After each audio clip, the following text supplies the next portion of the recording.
गोरंबे येथील ग्रामदैवत भावेश्वरी मंदिराच्या वास्तुशांती सोहळ्याला आजपासून उत्साहात सुरुवात झाली। या निमित्ताने आज शनिवार दिनांक 14 ते 16 मार्च असे 3 दिवस विविध धार्मिक आणि आध्यात्मिक कार्यक्रमाचे आयोजन करण्यात आले आहे। ग्रामस्थांच्या सक्रिय सहभागातून सुमारे 2.5 कोटी रुपये खर्चून शिल्पकलेने नटलेले भव्य असे आकर्षक असे ग्रामदैवताचे मंदिर उभारण्यात आले आहे।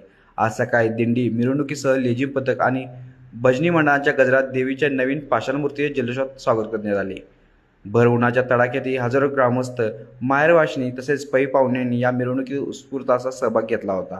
यावेळी श्री भावेश्वरी देवीच्या नावाने चांग भलं या घोषणांनी परिसर दुमदुमून गेला। उद्या रविवारी सकाळी अंबिल घुंगुरांचा गारवा कार्यक्रम आहे, तसेच दुपारी मंत्रपठणाचा कार्यक्रम होणार आहे, तर सोमवारी सकाळी 9 वाजता कलशारोहण, वास्तुशांती सोहळा, मंदिर लोकार्पण सोहळा पार पडणार असून दिवसभर महाप्रसादाचे आयोजन करण्यात आले आहे।